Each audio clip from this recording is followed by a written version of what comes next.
Well, this is The Gavel. Welcome. I'm Terry Ikumi. Here's your weekly update on the activities of the National Assembly.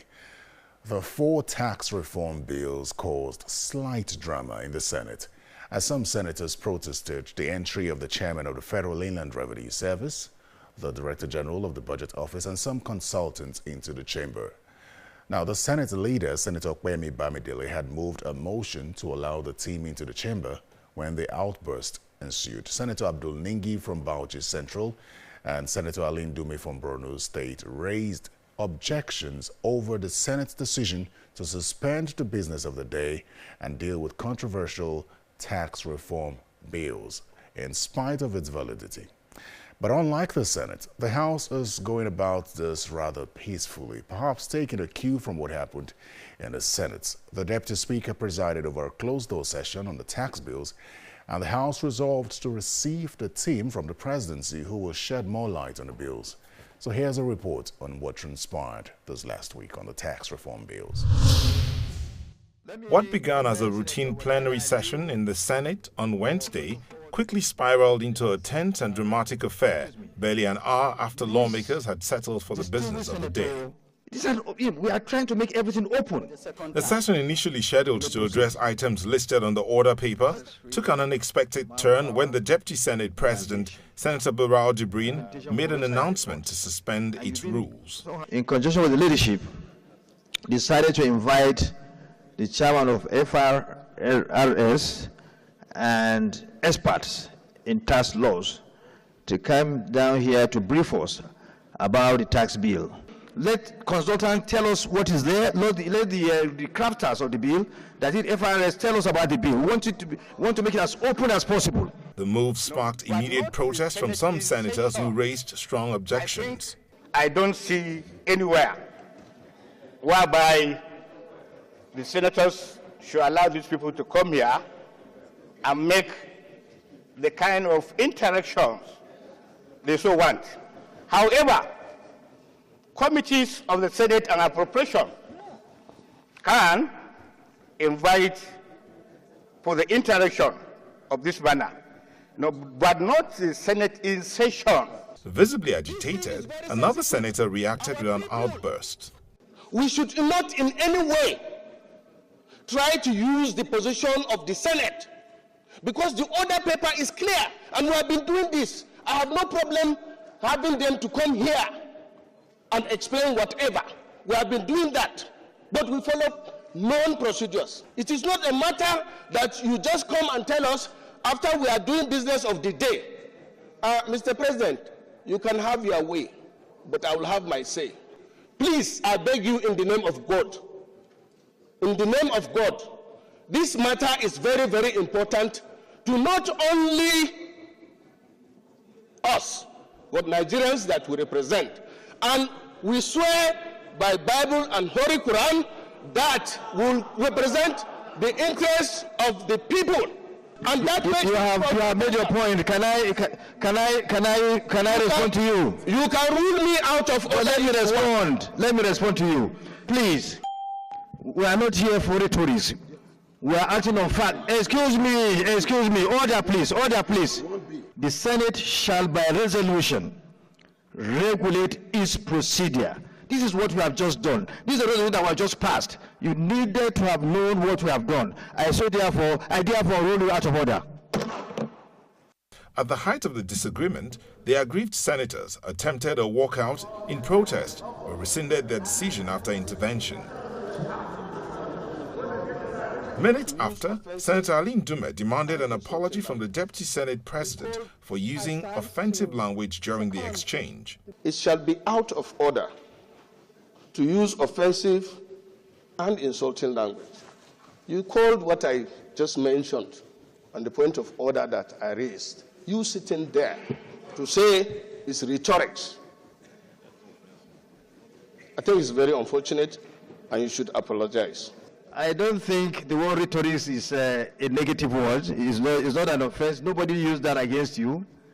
In the context it was used, it wasn't used against you. It was a general statement. I therefore rule out of order. After the dust settled, The tax team was then given the floor. Our budget is very low. It's not enough to fund our development. For the year 2024 that is coming to an end, the total of the budget of the federal government, including the amendment to the Appropriation Act, and all the 36 states of the Federation, comes to about 51.1 trillion naira only. When government cannot raise revenue rightly and they print money to spend, it is effectively taxation without legislation, because the value of the money in everybody's pocket reduces proportionately. Unfortunately, this way of imposing taxes without legislation further impose more burden on the lower end of the ladder. At the end of their explanations, the lawmakers declined to ask questions. 24 hours later, the tax bills were scheduled for second reading. In an apparent determination to address the concerns raised, the Senate almost immediately dissolved into a closed-door session over the bills. Mr. President, upon resumption, the Senate leader led the debate on the general principles of the bills.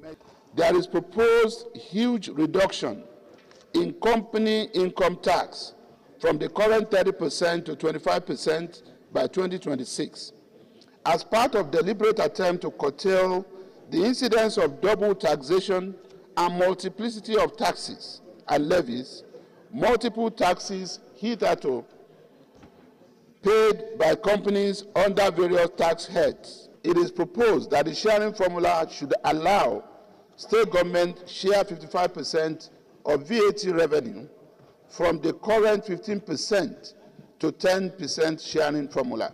There is a move and a commitment by the executive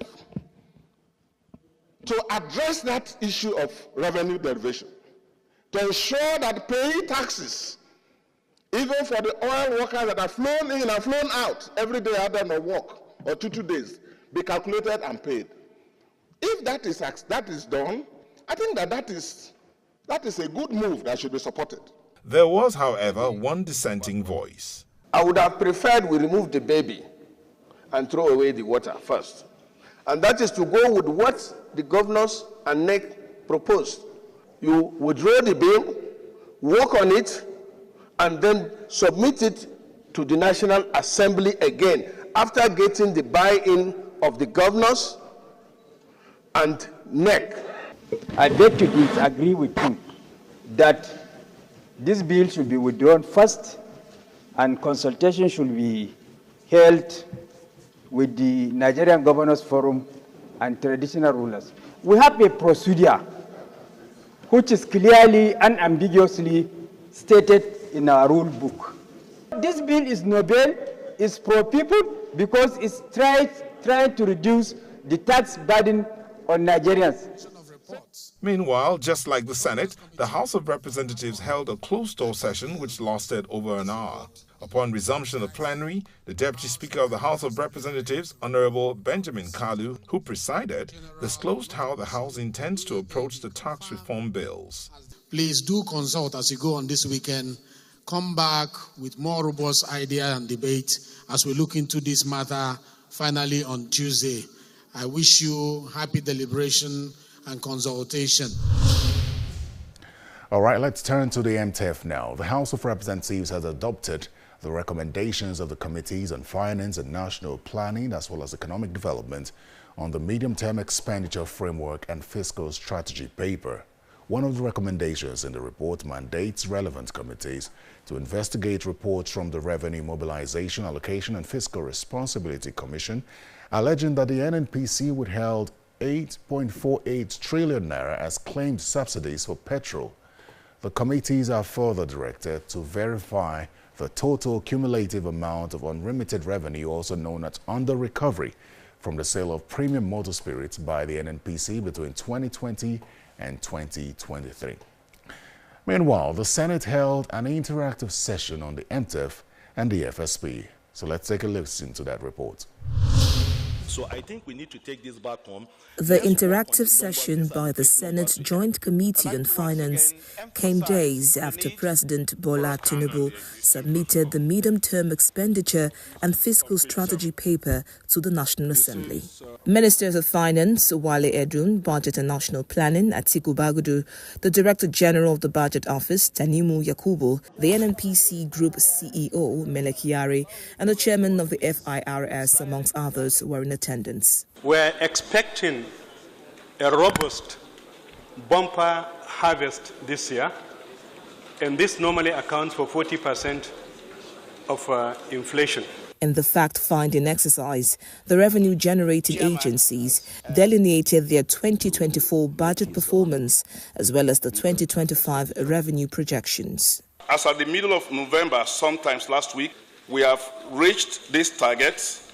We will expect to make an increase of 20% on the 2024 performance. Mr. Chairman, we will exceed our overall delivery by at least ₦1 trillion. Our target, our budget was 12.3 trillion, but we will meet 13.1 trillion by the end of this year. We will deliver at least 23.7 trillion naira to the Federation next year. The presentations by the agencies apparently indicated excess revenue target for 2024, prompting the question of borrowing.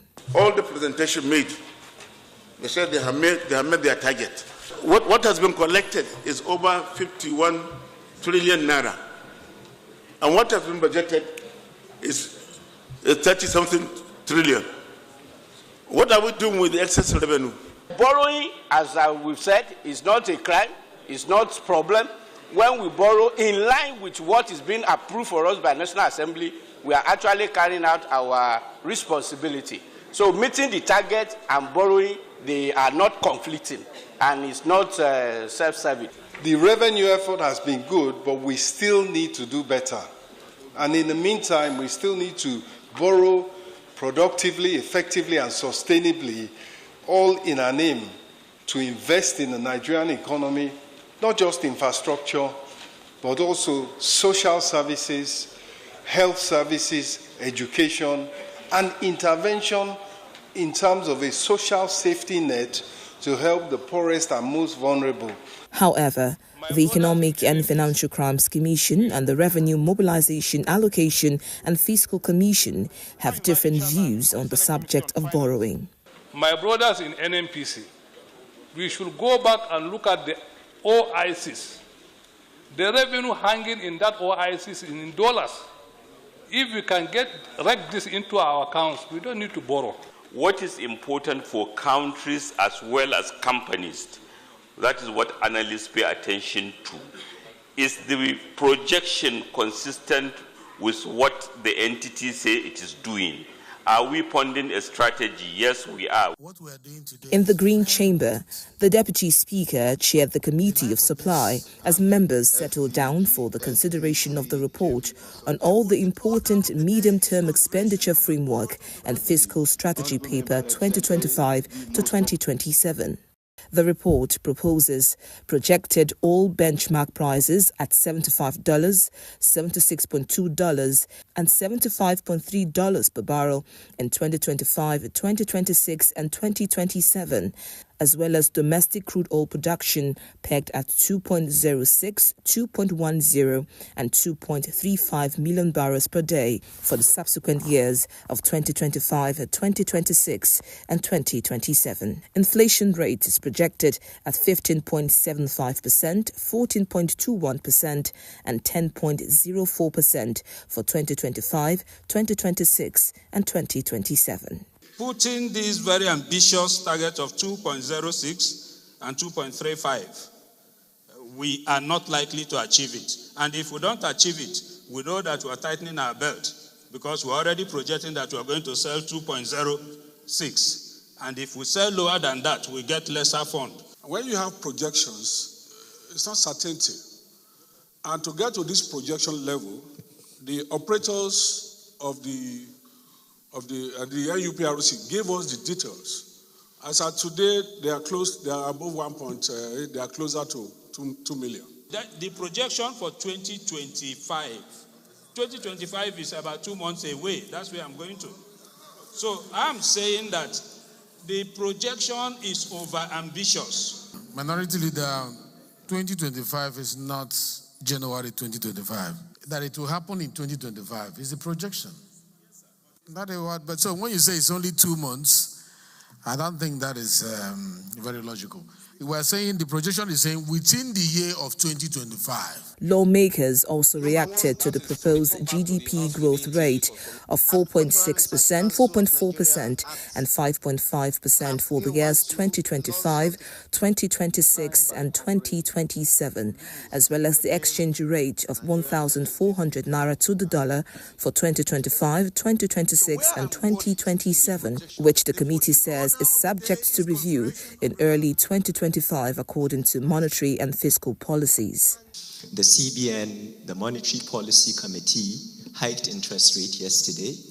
I think by it's currently at 27.5%. The governor met the House committee recently, Your Excellency, and he assured us that they've taken their decisions based on accurate data. The problem is it's always better to under-promise and over-deliver. There is a risk in this aspect, and we go back to borrowing, and they'll see us as the house that is accepting borrowing. Let us revert to managed floating. If they are saying 1,004, with the understanding that we are going to do managed floating, then I'll go with 1,004. The House also adopts the recommendation to investigate reports from the Revenue Mobilization, Allocation and Fiscal Responsibility Commission alleging that the NNPC withheld 8.48 trillion naira as claimed subsidies for petrol. The investigation is expected to address the NATI report that the NNPC failed to remit 3.6 trillion naira in taxes to the federal government. Welcome back to The Gavel. The breakdown this week looks at the single 6-term tenure bill for the president and governors, which failed at the National Assembly. Take a listen.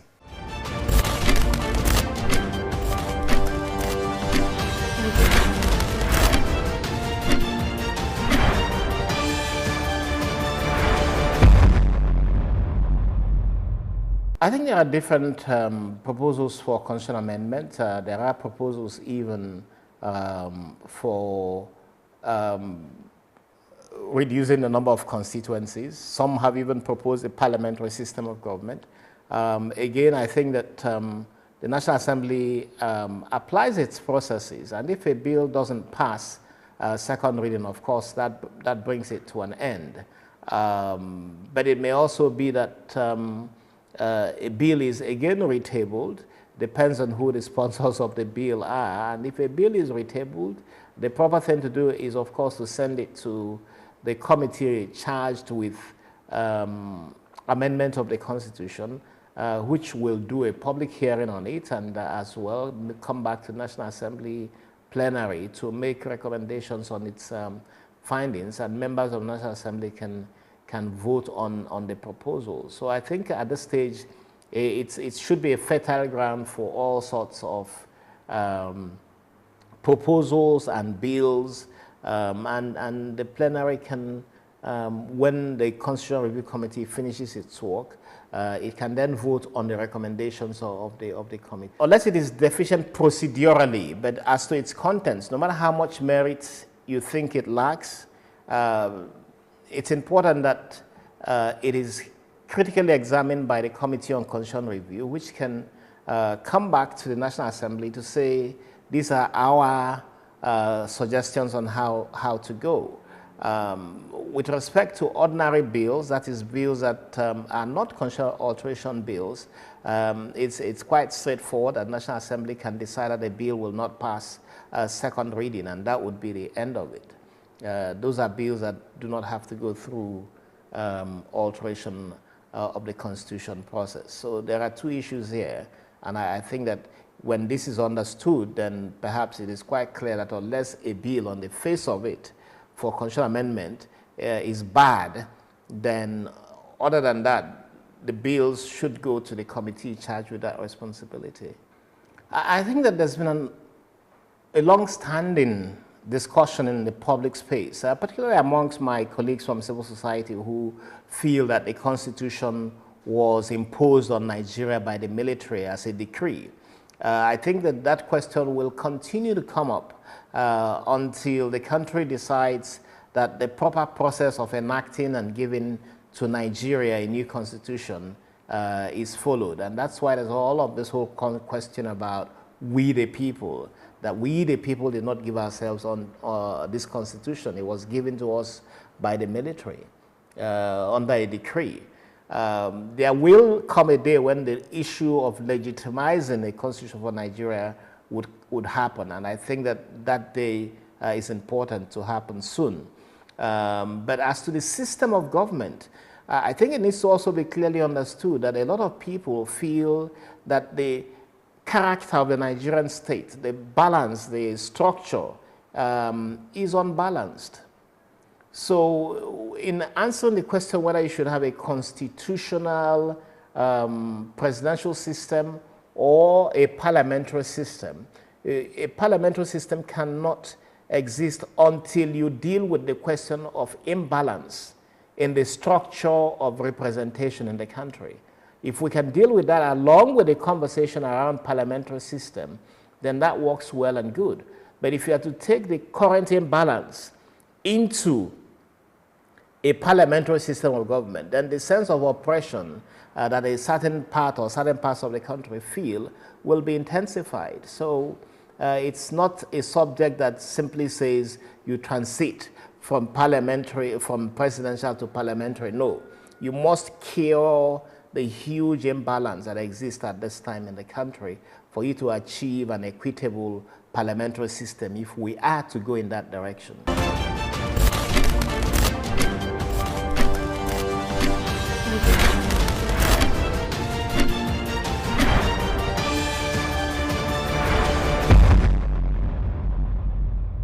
And on Constituency Focus this week, we speak with Senator Shuaibu Afolabi, representing Ogun West Federal Constituency.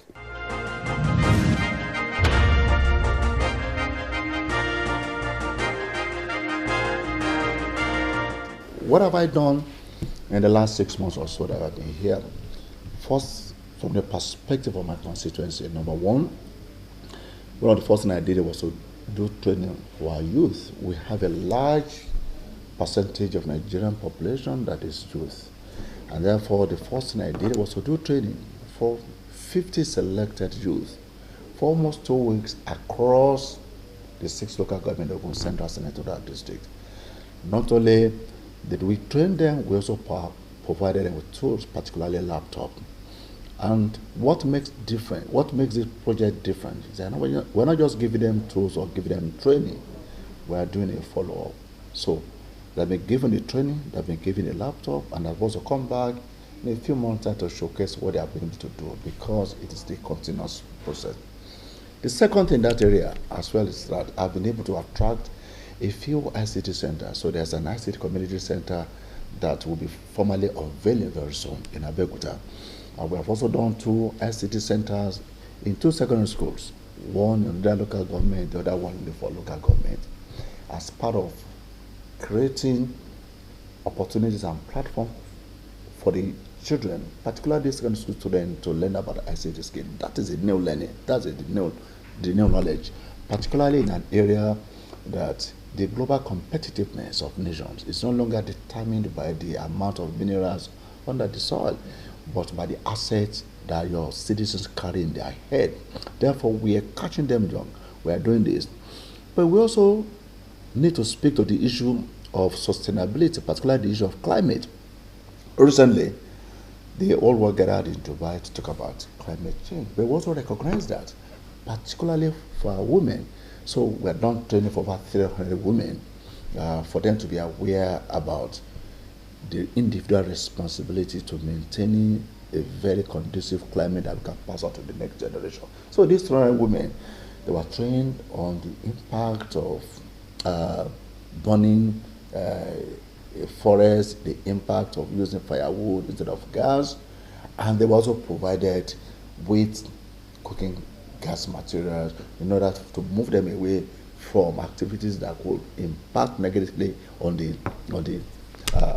climate, to things that are sustainable. These are some of the things we have done within the constituency. But on a global scale, on a national scale rather, 65-70% of our population is youth. But we have, even with the best efforts, we can't get employment for all of them in one fell swoop. What do we need to do? Someone has read pharmacy, has read computer science, has read medicine. He has graduated, he has served. There's no job. A few things happen to him. Number one, he doesn't have a productive engagement, so he's idle, he's available. For those of them who might not be strong enough, they're available to do things that are, if you like, against social norms.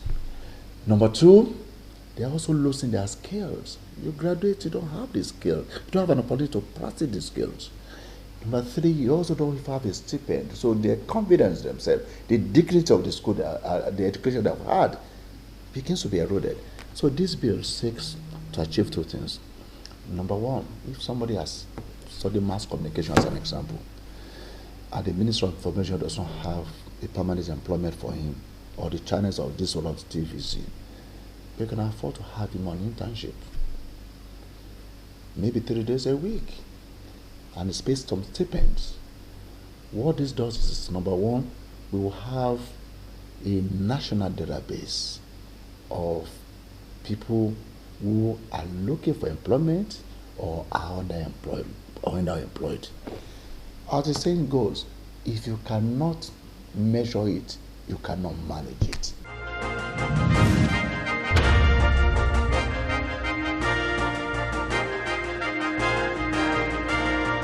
Now, the House has adopted a report of its ad hoc committee on the confirmation and screening of the acting Chief of Army Staff and confirmed the appointment of Lieutenant General Olufemi Oluyede as the Chief of Army Staff. General Oluyede was screened behind closed doors by the House ad hoc committee. The question for many is, what part of the Constitution makes provision for confirmation of appointments by the House of Representatives? Anyways, next week we'll get the breakdown from the Policy and Legal Advocacy Center on this issue. And thanks for your time. I'm Terry Ikumi. Goodbye.